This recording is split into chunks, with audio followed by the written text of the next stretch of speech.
পরীক্ষা কেন্দ্রে সিসি ক্যামেরার ভয়ে এক উপজেলার ৫ মাদ্রাসার শতভাগ ফেল, এমন অদ্ভুত দাবি করেছেন নওগাঁর মান্দা উপজেলার চকভোলাই আলিম মাদ্রাসার অধ্যক্ষ মোহাম্মদ জালাল উদ্দিন। এদিকে মাদ্রাসাগুলোতে পরীক্ষার্থীর চেয়ে শিক্ষকের সংখ্যাও ছিল বেশি, তবুও ৫ মাদ্রাসার ৫৬ শিক্ষার্থীর একজনও পাশ করতে পারেনি। গণিত, পদার্থবিজ্ঞান, এমনকি আরবি সাহিত্যেও ফেল করেছেন কেউ কেউ। এতে ক্ষুব্ধ অভিভাবকরাও। তাহলে ওর যদি মেধা লেভেলটা এতই খারাপ থাকে, এতই বাজে থাকে, তাহলে 1 এর পর কেমনে 2 এ উঠলো, 2 থেকে কেমনে 3 উঠলো, 3 থেকে 4 এ উঠলো, তারপর 5 এ একটা যে আমাদের সমাপনী পরীক্ষা হয় এটাতে কেমন ভাবে উতরায় উঠলো, দেন 8 এ একটা জেএসসি পরীক্ষা আছে বা জেডিসি মাদ্রাসায় মেবি, এটার পর কেমনে একটা স্টুডেন্টকে আবার এসএসসির জন্য আমরা রেডি করলাম এবং 15টা স্টুডেন্ট সেখানে পরীক্ষা দিল, বাট একজন আমার কৃতকার্য হলো না।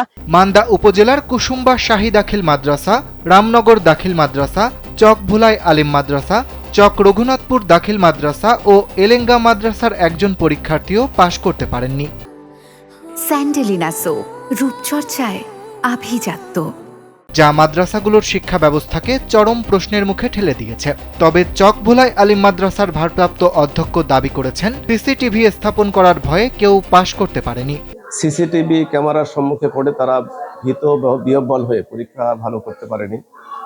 সেই কারণেই আমাদের 15 জন শিক্ষার্থী 2026 সালে দাখিল পরীক্ষা অংশগ্রহণ করে তারা সকলে অকৃতজ্ঞ হয়েছে। আমরা এ কারণে খুবই দুঃখিত। তবে কয়েকজন শিক্ষক দাবি করেছেন, নিয়মিত বিদ্যালয়ে অনুপস্থিত থাকতেন শিক্ষার্থীরা। শিক্ষকদের তথ্য মতে এসব মাদ্রাসায় বেশিরভাগই ছাত্রী। তাদের কম বয়সে বিয়ে হওয়ায় সংসারের দায়িত্বের পাশাপাশি পড়ালেখা জুলুম হয়ে পড়ে বলে জানান শিক্ষকরা। 13 জন পরীক্ষার্থী, এই 13 জন পরীক্ষার্থী ফেল করার পিছনে কারণ হচ্ছে তারা ক্লাসে উপস্থিত থাকে না, মানে বছরে বা মাসে তারা 2 দিন 3 দিন উপস্থিত থাকে। তাদের বাবা মা এবং অভিভাবকদের আমরা মানে বারবার মিটিং দেওয়ার পরেও, তাদেরকে সমাবেশ করার পরেও তারা ছেলে মেয়ে নিয়মিত আসে না। এই না আসার কারণে তাদের ক্লাস ভালোভাবে হয় না, উপস্থিত থাকে 1 জন 2 জন। আমাদের বেশিরভাগ ছেলেপেলে অনিয়মিত এবং ঝরে পড়া, এই কারণে আমাদের এই রেজাল্টটা খারাপ হয়েছে। এবং তারা নিয়মিত, আমরা কোচিং করছি কিন্তু তারা নিয়মিত আসে না। অভিভাবক সমাবেশ করছি, তারাও নিয়মিত আসে না। এই কারণে আমাদের মেইনলি রেজাল্টটা খারাপ। মান্দা উপজেলা নির্বাহী কর্মকর্তা জানিয়েছেন, উপজেলার 5টি মাদ্রাসার শতভাগ শিক্ষার্থী অকৃতকার্য হওয়ার বিষয়টি তাদের নজরে এসেছে। খুব দ্রুতই এসব প্রতিষ্ঠানের শিক্ষকদের সঙ্গে আলোচনা করা হবে বলেও জানান নির্বাহী কর্মকর্তা। তো সেখানে মান্দা উপজেলার 5টি শিক্ষা প্রতিষ্ঠান আছে, যে 5টি সেই শিক্ষা প্রতিষ্ঠানগুলোতে কেউ পাশ করতে পারেনি, এটা আমরা জেনেছি।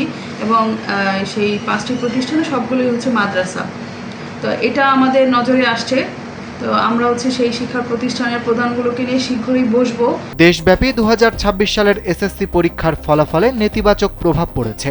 আগের বছরগুলোর তুলনায় এবার সামগ্রিক পাশের হারও কমে এসেছে। তবে এক উপজেলার 5 মাদ্রাসার কেউই পাশ করতে পারবে না, সেটা মানতে খানিকটা কষ্টে ভুগছেন অভিভাবকরা। অরিত্র বাসু, কালবেলা।